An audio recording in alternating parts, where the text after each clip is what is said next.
iyadoo ay soo badanayaan tirada ciyaaryahanada Soomaaliyeed ee dhaawacyada uga fariisanaya kubadda cagta, haddaba cisbitaalka Soomaali Sudanes waxa uu fulin doonaa qaliimo loo sameynayo qaar ka mid ah ciyaaryahanada Soomaaliyeed.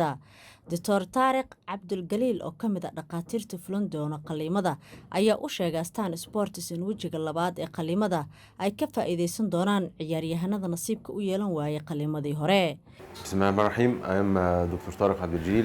magacaygu waa Dr. Taariq Cabdulgaliil waxaan ahay dhakhtar ku takhasusay cudurrada lafaha waxaan ka shaqeeyaa cisbitaalka Soomaali Sudanes ee Muqdisho.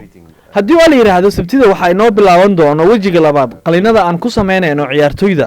qaliimadaas waxaan ku sameyn doonaa ciyaartoyda ka dhaawacmay jilibka ayagoo ciyaaraya kubadda cagta ama kuwa orodada. qaliimo ayaan sameynay bishii hore waxaan u sameynay ku dhawaad 15 ciyaaryahan oo ka mid ah ciyaartoyda Soomaalida ah. waxa inoo xiga midaas waxaan sameyn doonaa qaliimo aan fulin doono 23 bishan. sabtida waxaan bilaabi doonaa baaritaanada ciyaaryahanadaas kadib ayaan qaliinka fulin doonaa. dhammaan ciyaartoyda seegtay fursadii hore hadda waxay haystaan fursad kale oo ay markaasi qaliinka ay ku mari karaan. waxaan bilaabi doonaa habka daawooyinkooda iyo fulinta qaliimada maalinta sabtida ah.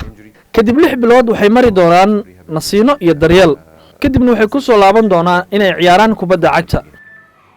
Jabriil Xasan Friid laacibkii hore qaranka Soomaaliya haddana ka mid ah kooxda Raadsan ayaa ka mid ah ciyaaryahanada lagu fulin doono qaliimada waxaana dhaawac uu ka soo gaaray kulankii Horseed iyo Raadsan.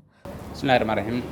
magacaygu waa Jabriil Xasan Friid waxaan ka mid ah ciyaartoyda dalka Soomaaliya ka ciyaarto waxaan maanta aan joogaa isbitaalka Soomaali Sudanes waxaan u soo aaday caafimaad aan u soo aaday waayo ciyaartada aan ciyaarayay horyaalka waxa igu soo gaaray dhaawac jilibka waxaan jeclahay haduu leeyahay dhakhtarkan oo imaaday masaariga inaan ka faa'iideysto waayo walow isbitaalkan ciyaartoy hore lagu soo qalay oo dalka ciyaareysay ciyaartoy oo ka ciyaareysay Seeraada ka ciyaareysay Axmed Ali Yarlashta Maxamed Cabdiraxmaan la dhaayo sidoo kale ciyaaryahan kale oo Shirwac la dhaayo ciyaartoy aad badan lagu qalay runtii maanta meeshan waxaan u maadaa haduu leeyahay inaan ka faa'iideystan sidoo kale jilibkan dhaawac iga soo gaaray.